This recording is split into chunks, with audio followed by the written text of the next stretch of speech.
Welcome to today's episode, where we'll be delving into one of the longest and most significant conflicts in European history, the 100 Years' War. This epic struggle between England and France spanned more than a century, from 1337 to 1453, and was marked by a series of battles, shifting alliances, and dramatic turning points that reshaped the political and social landscape of medieval Europe. From the heroics of figures like Joan of Arc to the strategic genius of military leaders, the 100 Years' War was a time of immense turmoil and transformation. Join me as we explore the causes, key events, and lasting impacts of this monumental conflict. To understand the origins of the 100 Years' War, we need to go back to the early 14th century, a time when England and France were two of the most powerful kingdoms in Europe. The roots of the conflict lay in a complex web of feudal allegiances, territorial disputes, and dynastic claims. The immediate cause was a dispute over the French throne. In 1328, the French king, Charles IV, died without a male heir, leading to a succession crisis. The French nobility chose Philip VI of the House of Valois as the new king, but Edward III of England, who was the nephew of Charles IV through his mother, also laid claim to the French crown. Edward's claim was based on his descent from the Capetian dynasty, and though his claim was through the female line, it provided a pretext for war. The tension between the two kingdoms had been simmering for years, fueled by territorial disputes over regions like Aquitaine in southwestern France, which was held by the English crown. The war officially began in 1337 when Edward III declared himself the rightful king of France, challenging Philip VI's legitimacy. This declaration set the stage for a conflict that would rage on for more than a century, involving not just the armies of England and France, but also mercenaries, nobles, and common people from across Europe. The early phases of the 100 Years' War were characterized by a series of English victories, thanks in large part to superior military tactics and technology. One of the key innovations was the use of the longbow, a powerful weapon that could penetrate armor at long distances and was particularly effective against the heavily armored French knights. The longbowmen played a crucial role in some of the most famous battles of the war, including the Battle of Crécy in 1346 and the Battle of Poitiers in 1356. At the Battle of Crécy, the English forces, led by Edward III and his son, the Black Prince, inflicted a devastating defeat on the French army, despite being heavily outnumbered. The French knights, relying on traditional heavy cavalry charges, were decimated by the English longbowmen, who held the high ground and unleashed a deadly barrage of arrows. This battle not only demonstrated the effectiveness of the longbow but also signaled a shift in military tactics that would define the war.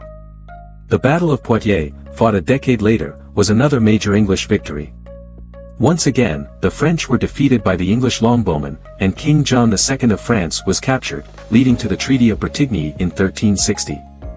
This treaty temporarily halted the fighting and granted significant territorial concessions to England, including large portions of western France. However, the war was far from over. The period of relative peace following the Treaty of Bretigny was short-lived, and the conflict resumed with renewed intensity in the late 14th century. As the war dragged on, it evolved into a war of attrition, with both sides struggling to maintain their military campaigns. The English initially continued their successes under Edward III, but as the conflict extended into the 15th century, both England and France faced internal and external challenges that made victory elusive. In England, the death of Edward III in 1377 and the subsequent reign of his grandson, Richard II, marked a period of political instability. Richard's rule was characterized by domestic unrest, including the Peasants' Revolt of 1381, and growing dissent among the nobility. Meanwhile, France was also dealing with its own internal problems. The French king, Charles VI, suffered from periods of mental illness, leading to a power struggle among the French nobility and a weakening of central authority. The war became increasingly costly for both sides. Armies ravaged the countryside, leading to widespread destruction and famine. Mercenary bands, known as the Free Companies, roamed the land, pillaging villages and terrorizing the population. The French countryside, in particular, was devastated by these chevauchés, or mounted raids, led by English forces aiming to weaken the French economy and morale. Despite these hardships, the French began to turn the tide of the war in the early 15th century. One of the most significant turning points came with the rise of Joan of Arc, a young peasant girl who claimed to have received divine guidance to lead France to victory. Joan's leadership and determination galvanized the French forces, leading to a series of victories, including the pivotal Siege of Orleans in 1429. Joan of Arc's role in the Hundred Years' War is one of the most remarkable stories in history. Born in 1412 in the village of Domremy, Joan was a deeply religious young woman who, at the age of 17, claimed to have been visited by visions of saints instructing her to support Charles VII, the Dauphin of France, and help drive the English out of France. Despite her humble origins, Joan's conviction and charisma won her an audience with Charles VII, who was initially skeptical but eventually granted her command of an army. Joan's arrival at the Siege of Orleans marked a turning point in the war.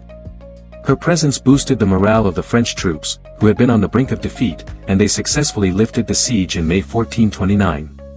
This victory was followed by a series of successes, culminating in the coronation of Charles VII as King of France in Reims, a moment that symbolized the legitimacy of his rule. Joan's influence, however, was short-lived. In 1430, she was captured by Burgundian forces, allies of the English, and handed over to the English.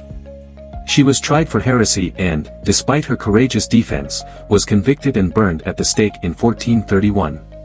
Her martyrdom only strengthened the resolve of the French, and she was later canonized as a saint by the Catholic Church.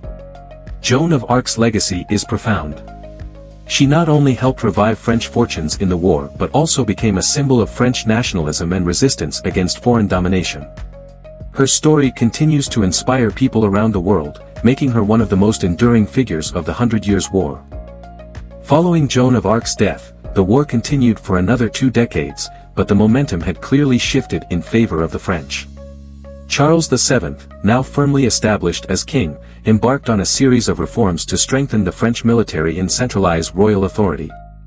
He reorganized the army, establishing a permanent standing force that could be maintained even in times of peace, and implemented financial reforms to ensure the crown could fund its military campaigns. The English, meanwhile, were facing growing difficulties at home. The cost of the war had drained the English treasury, and political instability in England, including the Wars of the Roses, a series of dynastic conflicts, further weakened the English position in France. The French, under the leadership of commanders like Jean de Dunois and Arthur de Richemont, continued to reclaim lost territories. The final significant battle of the war was the Battle of Castillon in 1453, where the French decisively defeated the English, effectively ending their presence in France. The Treaty of Picquigny in 1475 formally ended the conflict, though by this point, England had lost almost all its French territories except for Calais, which remained under English control until 1558. The end of the Hundred Years' War marked the conclusion of an era. It brought about significant changes in both England and France, setting the stage for the rise of modern nation-states. The war also signaled the end of feudalism as the dominant social structure, as the increasing importance of professional armies and centralized governance began to reshape European society. The Hundred Years' War left a lasting legacy on both England and France. In France, the war helped to solidify the concept of a unified French identity, as the conflict fostered a sense of nationalism and loyalty to the French crown. The war also contributed to the centralization of power in the hands of the king, paving the way for the absolute monarchy that would dominate France in the following centuries. In England, the war's end marked the beginning of a period of internal turmoil, as the Wars of the Roses erupted shortly after. These conflicts between rival branches of the English royal family would eventually lead to the rise of the Tudor dynasty and significant changes in English governance and society. The military innovations of the Hundred Years' War, such as the use of the longbow, gunpowder, and more organized standing armies, had a profound impact on the nature of warfare. The war also influenced the development of chivalry, with the concept of knightly honor evolving in response to the changing realities of battle. Finally, the Hundred Years' War is remembered as a defining moment in medieval history, a period that encapsulates the transition from the feudal order of the Middle Ages to the early modern era. It was a time of great upheaval, but also of remarkable resilience, innovation, and transformation, as two of Europe's greatest powers grappled with their destinies. The Hundred Years' War was more than just a protracted series of battles, it was a century-long saga of power, ambition, and survival. From its origins in a disputed royal succession to its final resolution on the battlefields of France, the war shaped the course of European history in profound ways. It redefined the nature of warfare, transformed the political landscape of England and France, and left a legacy that continues to resonate in the modern world. As we look back on this epic conflict, we see not only the struggles of kings and soldiers, but also the enduring human spirit that fought for identity, sovereignty, and honor. Thank you for joining me on this journey through the 100 Years' War. I hope you've enjoyed this exploration of one of history's most significant conflicts.